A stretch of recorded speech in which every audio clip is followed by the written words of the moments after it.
ಸಿದ್ದರಾಮಯ್ಯನವರ ವಿರುದ್ಧ ಜಿದ್ದಿಗೆ ಬಿದ್ರ ಥಾವರ್ಚಂದ್ ಗೆಹ್ಲೋಟ್. ಸಿಎಂ ಸಿದ್ದರಾಮಯ್ಯ ವಿರುದ್ಧ ರೀಡು ಕೇಸ್ಗೆ ಮರುಜೀವ ಬಂದಿದೆ. ಮರುಜೀವ ನೀಡೋದಕ್ಕೆ ರಾಜ್ಯಪಾಲ ಗೆಹ್ಲೋಟ್ ಅವರು ಮುಂದಾಗಿದ್ದಾರೆ. ಅರ್ಕಾವತಿ ಡಿನೋಟಿಫಿಕೇಶನ್ ವರದಿ ನೀಡೋದಕ್ಕೆ ಸೂಚನೆಯನ್ನ ಕೊಟ್ಟಿದ್ದಾರೆ. ಸರ್ಕಾರಕ್ಕೆ ವರದಿ ಕೇಳಿ ಪತ್ರವನ್ನ ಬರೆದಿದ್ದಾರೆ ಗವರ್ನರ್ ಗೆಹ್ಲೋಟ್ ಅವರು.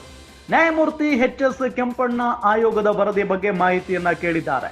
ಹಾಗೆ ಸಂಬಂಧಪಟ್ಟ ದಾಖಲೆ ಸಲ್ಲಿಸಲು ಗೆಹ್ಲೋಟ್ ಪತ್ರವನ್ನ ಬರೆದಿದ್ದಾರೆ. 2013ರಿಂದ 18ರ ಅವಧಿಯ ವಿವರಣೆ ಕೇಳಿದ್ದಾರೆ ರಾಜ್ಯಪಾಲರು. ಮುಖ್ಯ ಕಾರ್ಯದರ್ಶಿ ಶಾಲಿನಿ ರಜನೀಶ್ಗೆ ಗೆಹ್ಲೋಟ್ ಪತ್ರವನ್ನ ಬರೆದಿದ್ದಾರೆ. ಮೂಡಾ ಕೇಸ್ನಿಂದ ರಿಲೀಫ್ ಸಿಕ್ಕರೂ ಕೂಡ ಸಂಕಷ್ಟ ಮಾತ್ರ ತಪ್ತಾ ಇಲ್ಲ. ರಾಜ್ಯಪಾಲರ ನಡೆಗೆ ಸಿಎಂ ಸಿದ್ದರಾಮಯ್ಯ ನಡೆ ಏನು ಹಾಗಾದ್ರೆ? ತೀವ್ರ ಕುತೂಹಲಕ್ಕೆ ಎಡೆಮಾಡಿಕೊಟ್ಟ ಸಿದ್ದರಾಮಯ್ಯನವರ ನಡೆ.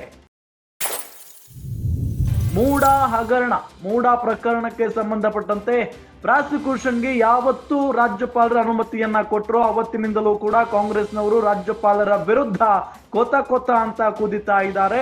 ರಾಜ್ಯಪಾಲರು ಬಿಜೆಪಿಯ ಕೈಗೊಂಬೆಯಂತೆ ನಡ್ಕೊಳ್ತಾ ಇದ್ದಾರೆ.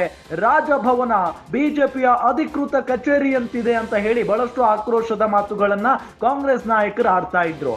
ಅದಾದ ನಂತರ ಸಿಎಂ ಸಿದ್ದರಾಮಯ್ಯನವರ ವಿರುದ್ಧ ಈಗ ಜಿದ್ದಿಗೆ ಬಿದ್ದಂತೆ ಕಾಣಿಸ್ತಾ ಇದೆ ಥಾವರ್ಚಂದ್ ಗೆಹ್ಲೋಟ್.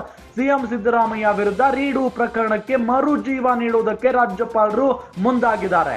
ಅರ್ಕಾವತಿ ಡಿನೋಟಿಫಿಕೇಶನ್ ವರದಿ ನೀಡುವಂತೆ ಸೂಚನೆಯನ್ನ ಕೊಟ್ಟಿದ್ದಾರೆ. ಸರ್ಕಾರಕ್ಕೆ ವರದಿ ಕೇಳಿ ಪತ್ರವನ್ನ ಬರೆದಿದ್ದಾರೆ ಗೆಹ್ಲೋಟ್ ಅವರು. ನ್ಯಾಯಮೂರ್ತಿ ಎಚ್.ಎಸ್. ಕೆಂಪಣ್ಣ ಆಯೋಗದ ವರದಿ, ಆ ಮಾಹಿತಿ ಬೇಕು. ಹಾಗೆ ಸಂಬಂಧಪಟ್ಟ ದಾಖಲಾತಿಗಳನ್ನು ಕೂಡ ಸಲ್ಲಿಸಬೇಕು. ಅಂದ್ರೆ 2013ರಿಂದ 18ರ ಅವಧಿಯ ವಿವರಣೆಯನ್ನ ಕೇಳಿದ್ದಾರೆ ರಾಜ್ಯಪಾಲರು.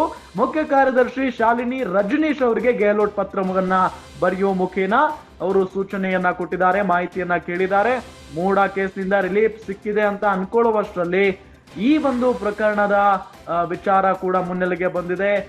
ಮರುಜೀವ ನೀಡುವುದಕ್ಕೆ, ರೀಡು ಕೇಸ್ಗೆ ಮರುಜೀವ ನೀಡುವುದಕ್ಕೆ ರಾಜ್ಯಪಾಲರು ಮುಂದಾಗಿದ್ದಾರೆ. ಹಾಗಾಗಿನೇ ಸಿದ್ದರಾಮಯ್ಯನವರಿಗೆ ಸಂಕಷ್ಟ ಮತ್ತೆ ಕಂಟಿನ್ಯೂ ಆಗೋದ್ರಲ್ಲಿ ಡೌಟೇ ಇಲ್ಲ. ಆದ್ರೆ ರಾಜ್ಯಪಾಲರ ಈ ನಡೆಗೆ ಸಿಎಂ ಸಿದ್ದರಾಮಯ್ಯನವರ ನಡೆ ಏನು?